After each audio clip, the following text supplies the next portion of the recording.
as a care professional, caring for those with dementia certainly has its rewards. However, this same job can also have its challenges. One significant challenge that we face as professional caregivers when caring for persons with dementia is dealing with agitation and the resulting aggressive behaviors. Let's be honest, none of us come to work expecting to be hit or slapped. None of us want to be scratched or assaulted in any way.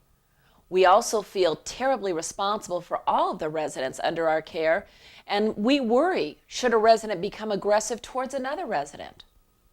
So during the course of today's video, we are going to spend some time looking at aggressive behaviors and what we can do as care professionals, actions that we can take today to help eliminate and at least reduce those behaviors within our community.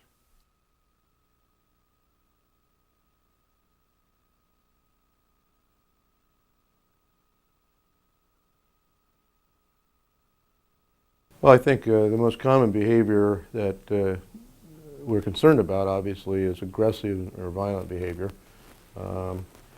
We typically see these in people that maybe have the diagnosis of frontotemporal dementia as versus to regular Alzheimer's, although we see it in both.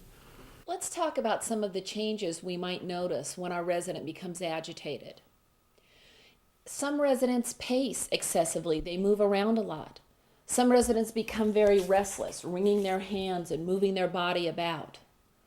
Other residents become extremely fearful and concerned, high anxiety, very worried. You might notice the resident is perseverating on a particular thought or worrisome concern they may have.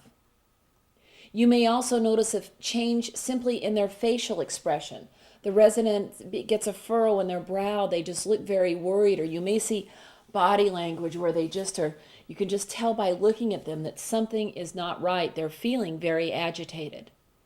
Now, this agitated behavior can ultimately result in aggressive behavior with some residents. You know, sometimes when a resident is dealing with feelings that are overwhelming, they may become overexcited, or they may be dealing with an emotion such as fear. They can't simply express how they're feeling, and often they may become aggressive. You may see a resident's behavior escalate and worsen bit by bit to the point they may feel the necessity to lash out or protect themselves is how they're viewing it. You know, we have to remember something about aggressive behaviors. With many residents, the aggressive behavior, the slapping that we see, the kicking, the biting, the scratching, the lashing out that we may observe is simply that resident's way of trying to communicate to us, to let us know, I can't take this anymore. My frustration point is up to here. And so this is the way they are trying to tell us this. Rare is the resident that is simply mean and aggressive out of simply a desire to make our lives miserable. That is simply not the case. The resident is at the end of his or her rope and feels this is the way that they have to communicate with us. Aggression can be expressed by a striking, a screaming, a push, or some way this is very offensive to a caregiver or someone who is dealing with them.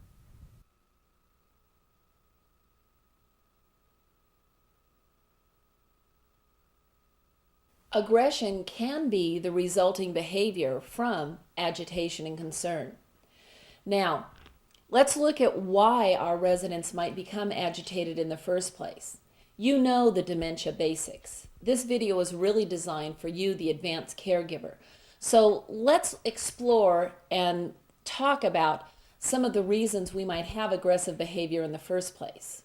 I'm going to pause the video for just a moment, and I'd like you to discuss with the people around you watching this video why aggressive behaviors might occur.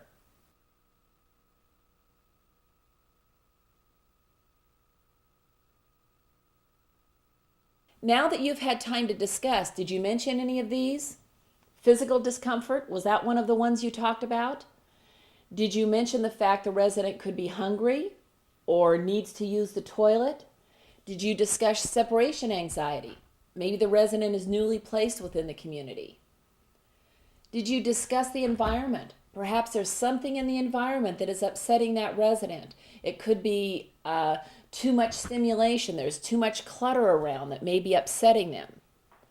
How about activities? Maybe the resident simply doesn't like the activities that are going on, or something about that activity is triggering something unpleasant with the resident. Was that something you mentioned as well? Did any of you mention change in staffing or a new roommate? Again, those can be concerns that will escalate agitation. How about medication or illness? Things like a urinary tract infection causing discomfort, or nausea, or even constipation can make a resident feel miserable and thus increasing their agitation. Residents also with tooth problems or arthritis pain, anything that's going to cause pain and discomfort, can escalate that agitation. Oftentimes, persons with dementia simply do not have the capability to communicate this pain and discomfort to us with words. So we see them communicating to us in other ways. Aggression is typically the result of an emotion that the resident can't control. Lots of things that caregivers do, we need to be a little bit more cautious because they can incite aggression. It could be triggered by an environmental noise, a sudden request that a caregiver may ask of the resident, a task that is too complicated, or even perhaps doing something too fast with the resident. The resident becomes overwhelmed, the resident becomes excited, and may respond in an aggressive way. We also must keep in mind that some residents will lash out towards us or towards others with no precursor agitation whatsoever. They simply just have a physical reaction to something.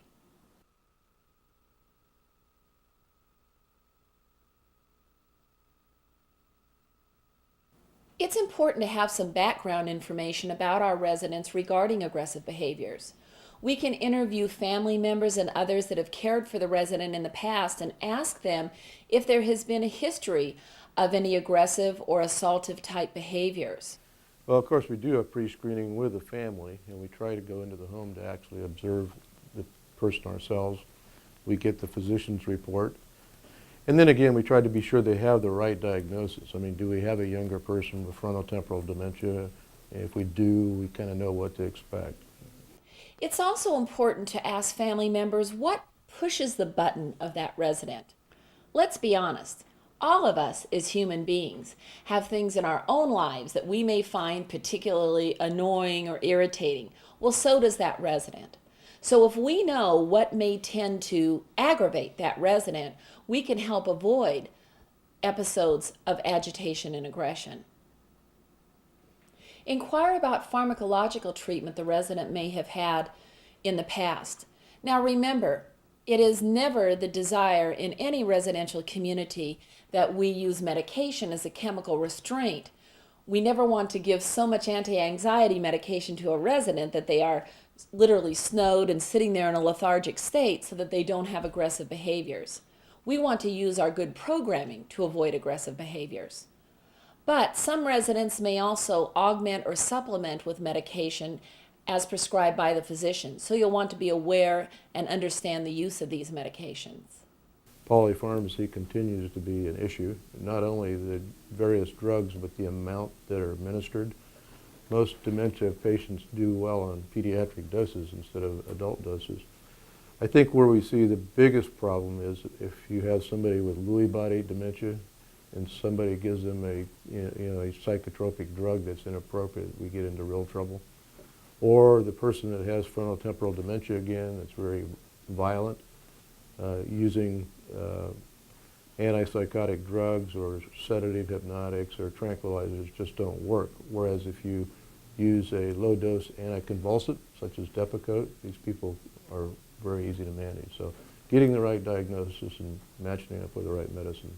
Certain residents respond well to certain calming measures, whether it's a hand massage with some lotion, whether it is a particular type of music, whether it is a change in the environment. For example, you can have a resident that is becoming increasingly agitated or concerned within the community. Take them outside for a walk. It works nearly every time to calm that resident down. So knowing their history, understanding what can trigger aggression, and also understanding what helps soothe and calm the resident will be very helpful in planning for care.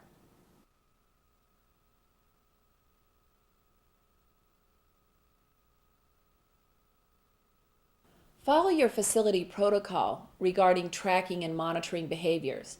As an outstanding care professional, in addition to the care that you directly provide to that resident, you can tell a good caregiver is one that is always watching and observing his or her residents, looking at possible triggers, recording what's happening in the environment prior to the episodes of aggression.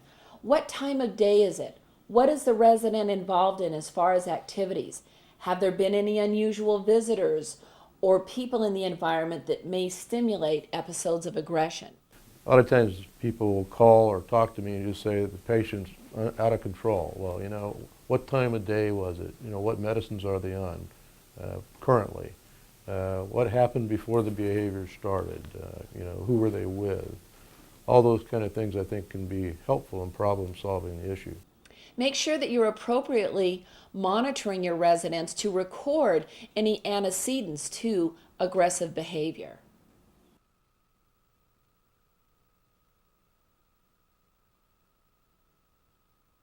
While some acts of aggression may truly come internally from the resident, they simply are going to lash out at us no matter what's going on in the environment. Fact of the matter is, many incidents of aggression with a resident really come about because of the interventions that we're using. Perhaps we're not using the best strategy or technique. So it's important that we look at how we're caring for the residents. Sometimes inadvertently, we're thinking that we're doing the right thing for the resident when in actuality, we are really stimulating these episodes of aggression. Let's talk about some of the common things that will set a resident off and perhaps induce an aggressive behavior. One of the first things that we want to talk about is our own body space and invading our own personal body territory, so to speak. A particularly vulnerable area is the face. Now, while we may think we are approaching the resident with a very loving gesture, anytime a hand comes to the face, for many people, old or young, it can be of concern. They don't like having their face touched by others. Think about it for a moment, how many times you really might approach a resident's face during the course of providing personal care. For example, what about giving a medication? If you're coming with that med cup right at the resident's face, that can cause them to lash out, back off, move away. Think about even if you're just offering a bite of food or a beverage. Also, what about if you notice a resident has a soiled mouth or a dirty face, and you may simply have a tissue, a napkin, a washcloth? You're really just trying to provide good hygiene, keep the resident's face clean. Yet what the resident observes is, here is this person coming at me, approaching at my face, and I don't like it. So be aware that the resident's face and their personal body space can be a concern. If you are going to have to approach the resident's face, for many residents, you can explain to them with a brief phrase or two what you're going to do. Harry, I'm going to just wipe off the corner of your mouth here where you have a little bit of breakfast on your cheek. Or, Charlene, I have your medications. I'm going to hold them up to your lips so you can take them easily out of the cup. A quick, brief explanation for some residents can be helpful. Watch out, don't move too quickly. Again, any hand coming quickly at the face can be upsetting. So if you do have to approach the facial area of your resident, come in slowly. Allow the resident to see what you're going to do. Nothing is more valuable than that reassuring look on your face, the smile, the nod, so that the resident doesn't feel that you're coming at them in any form of anger or any threatening way. As we talk about invading physical space and the like, another area of concern with aggressive behavior is the hands. None of us like to have our hands forcibly held down. So we want to be very cautious as we approach the residents providing personal care. Or another time this often happens is when assisting with ambulation. Don't grab the resident's hand in such a manner that the resident feels restricted or forced to go with you. One thing that we always like to remember is to offer our hands in service rather than reach out and grab. So think about, if you want the resident to take your hand, extend your hand out, palms up. Palms up are helping hands. Palms down are often viewed as controlling hands. During the course of providing personal care, you may need your resident to be in a particular position. Maybe you need the resident now to sit down in front of their chair, or maybe you need them to roll on their side while in bed.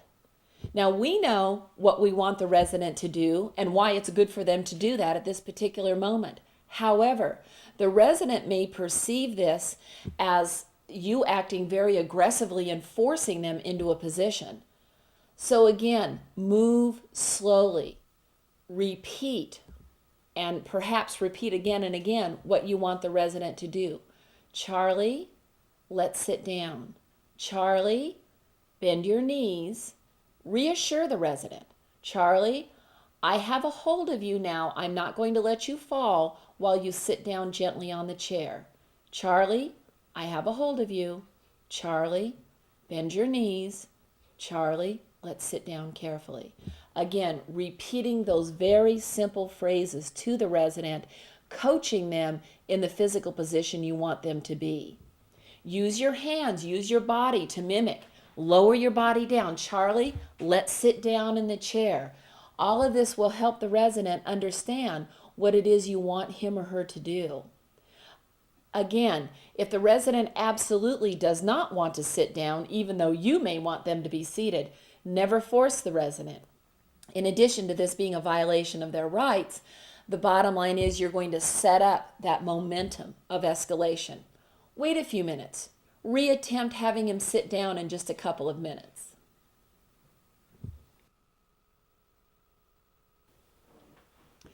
It's so nice when a community has a variety of activities for residents to enjoy. Oftentimes, we as caregivers, we're the ones helping to set up those activities. Maybe we've put the table cover over the table, we've arranged the paints or craft supplies. If it's a craft type activity the resident may want to do, we've got everything ready. Now we want our resident to enjoy the activity. While we may have a high level of enthusiasm knowing that that resident's going to have a great time participating with this activity, frankly, painting may not be what that resident wants to do this morning. So again, as we are putting the paintbrush in the resident's hand, guiding them, coaching them, they may frankly just want no part of the doggone craft activity today. And so they are going to be resistive or resentful. Gently allow the resident to become accustomed to the environment. Let them look around and watch other residents enjoying the activity. Then you may want to attempt coaching them to participate in the activity. But to simply walk a resident, sit them down, put a paintbrush in their hand, all of that can simply, for many residents, be overwhelming. So watch their body language. Watch their facial expressions. Listen to what the resident is saying to you regarding their level of desire to participate in that particular activity. Maybe they'll enjoy another activity better. Same thing is true with physical activities. Some residents love morning exercise. There are many residents that enjoy, for example, tossing a ball. For some residents, they don't like the ball toss, and they sit there and here you are throwing this big red ball at their face. It's landing on their chest, it's landing in their lap. They may have trouble catching it. That's simply a frustrating point of time for that resident, and they're not having a bit of fun. So watch your residents' level of participation with activities. Observe. Do they appear to be enjoying the activity? Is this something they usually like to do? Or frankly, is this something that is simply going to, again, raise their level of agitation and possible aggressive behavior? Sometimes there are environmental factors that will increase possibilities for aggression. Lighting is a big factor. Whenever residents cannot discern their environment easily, if there's a lot of glare from frankly too much light and they have a hard time seeing something or making something out, this can increase confusion and thus agitation and aggression. But an environment that is too dark or too dimly lit can be frightening. Think about it yourself. When the lights are out and it's very dark and you may hear an unusual noise or something, don't you notice that you become more frightened simply because of the lack of light? Well, this same thing can be happening with our residents, so we want to make sure that our environment isn't contributing to this aggression. Noise in the environment can be a factor. And noise, sometimes when we talk about noise, we think about clanging pans or loud screeching noises. Well, of course, that's going to be upsetting. But you know, there are noises that we might initially think of as pleasant noises that turn into sources of aggravation for the resident. For example, some residents do not enjoy being in a large group with other residents and a lot of people talk, talk, talk and yak, yak, yakking all at the same time. For them, it's simply overwhelming. While you or I might enjoy some background music playing nearly all the time while we work, for some residents that constant music is again overwhelming and can cause aggression and agitation. Temperature can be a factor as well. If a resident is cold and uncomfortable, again, it's going to increase anxiety. Being too warm can also be a major concern. If you yourself have a lot to do and you're busy and the temperature is too high and you're perspiring, you know how you start to feel, just out of sorts. Well, the same thing is true with our residents, so watch the temperature of the community also. Sometimes it's other residents that actually cause problems. Sometimes it's other residents that will upset another resident. Let's be honest, most every one of us have people in our life, whether it's at work, whether it's at home, whether it is in other social situations that are irritating to us. Well, the same thing can be true within our community. While we enjoy and adore every one of the residents that live within our residential care facility, to be perfectly honest, some residents are not always going to get along perfectly well. There can be something that we're not even aware of that really irritates another resident.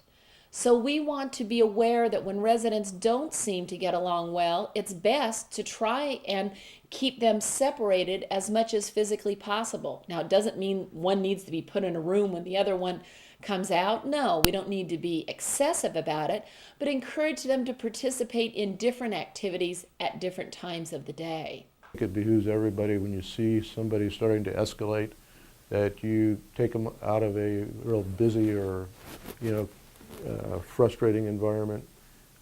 Try to match them up with somebody that they know and trust, familiar face. Try to redirect their thinking to something, and try to remove them from the current situation they're in to a more calm and serene atmosphere. Some residents who wander participate in a particular type of wandering called trailing, meaning they trail an individual and they will stick at their heels all day. If one resident goes in the dining room, he's right behind them to sit next to him. If that resident goes in the television room, the other resident's right behind him. If that resident goes down the hallway, here he comes right at his heels. Well, for many residents, it's very disconcerting to have someone following you at all times. So we'll want to make sure that the resident that does trail is diverted into other activities so that they're not, frankly, being a nuisance to a particular resident. Redirection is the act of engaging a resident toward another activity or something of interest. You can redirect a resident with things that you know are familiar and likable by them. Maybe it's food and ice cream can be offered. Maybe it's looking at something that brings them calmness and comfort, like old photos or a memory book. Other ways of redirecting a resident is simply by walking with them and talking about something reminiscent that they may enjoy to hear. Simple things are, don't approach the person suddenly. Try to approach them from the front so they see you. Don't use a lot of repetitive words, just simple statements. Attempt to redirect the person by bringing up a subject that they love to talk about. Of course, other things like, of course, in the late afternoon, being sure they're hydrated, have proper nourishment, and try to redirect them to a place where they can settle down.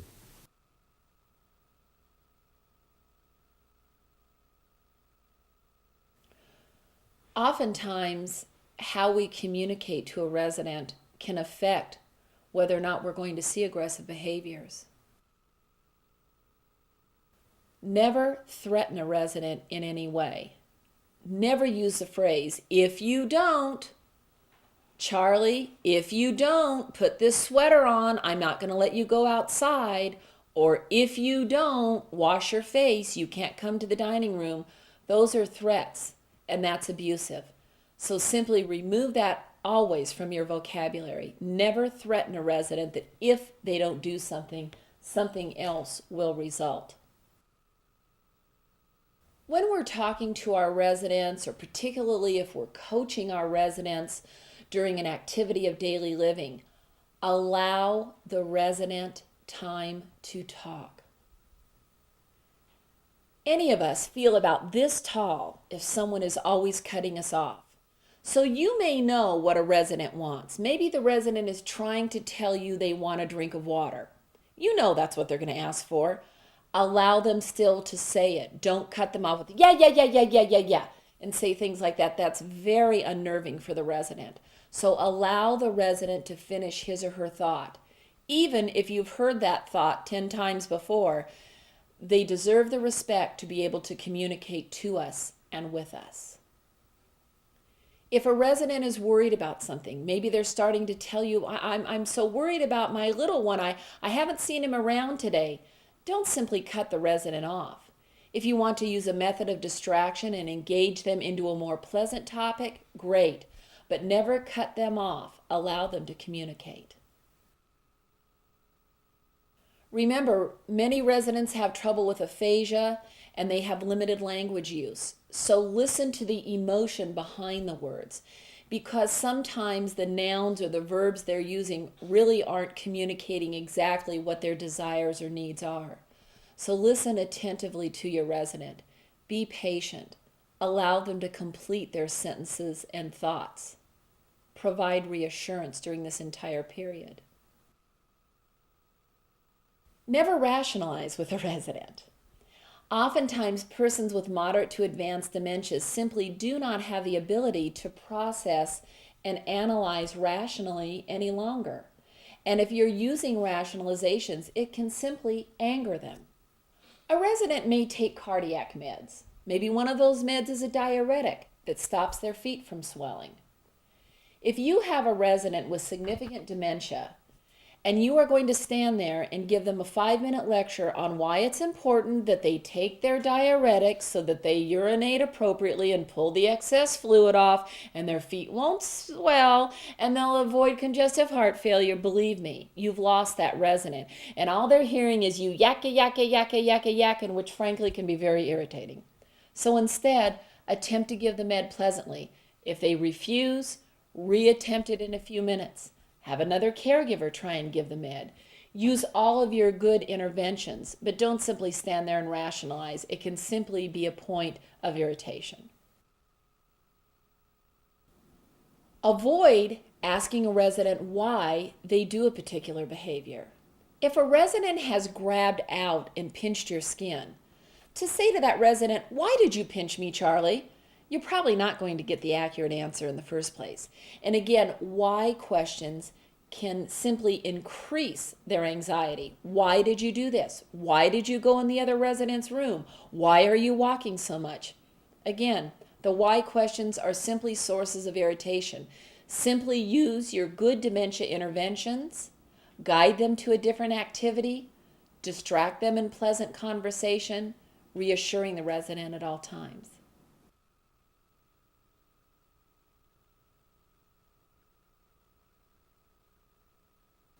Let's review some important points when a resident is aggressive. First, remove other residents from the environment as quickly as possible so there's no chance another resident will be injured. Secondly, scan the immediate environment for anything that could be used as a weapon. Even a dinner plate can turn into a weapon in an aggressive situation. Thirdly, remain calm. Keep your tone of your voice gentle. Provide reassurance. Remind the resident that he is safe and you are there to assist him. Provide helping hands, not controlling hands. If a resident physically embraces the caregiver, the human response is to immediately pull away. It's very natural. But probably the better way is to remain calm and try to speak to the resident looking directly at their eye in a very calm way. If that doesn't work, our next response would be to step back and really begin to pull. Again, that would only incite the resident. What is probably a better way is to try to sit with the resident, talk with the resident, and if that doesn't work and we are really being injured, a quick sudden approach forward could sometimes immediately have the impulse of the resident pull back. For instance, let's say a resident, as we're showering a resident and bending down perhaps in front of the resident glitches onto our hair. The one thing we want to do is go forward very quickly without injuring the resident. That act of surprise, and the human response is usually to step back. If the resident is reaching out for something and they are aggressive, give them something soft and reassuring to hold on to. Hand them a pillow, or if there's a stuffed animal or something like that nearby that they can squeeze and hold on to, but yet is not going to injure another individual. It's always important that the caregiver carry their pages and walkie-talkies so that they can be in communication with other caregivers who may be called for assistance in cases of emergency. What's really important to remember, however, is that when other caregivers arrive on the scene, not to surround the resident. The resident may respond in a more agitated behavior. What is probably a better mode is if one other caregiver, using the process or the technique that we call change of face, tries to gain the attention of the resident. That new caregiver should be very calm, should approach the resident, divert them perhaps, and redirect them. The caregiver that they are dealing with originally, who they became enraged with, should step quietly back and remain on the scene. Distract the resident to a more appropriate activity. Be careful that after the act of aggression is calmed down, that you are not behaving in a negative, standoffish way towards that resident. The resident at this point undoubtedly will still need reassurance and positive attitudes from us. When aggressive behavior is escalating and becomes out of control or unmanageable, we have to really consider the safety of the resident and the others around them. If in case an unsafe situation arises where the resident may be in danger, another resident may be in danger, or perhaps another caregiver in danger, it's necessary to dial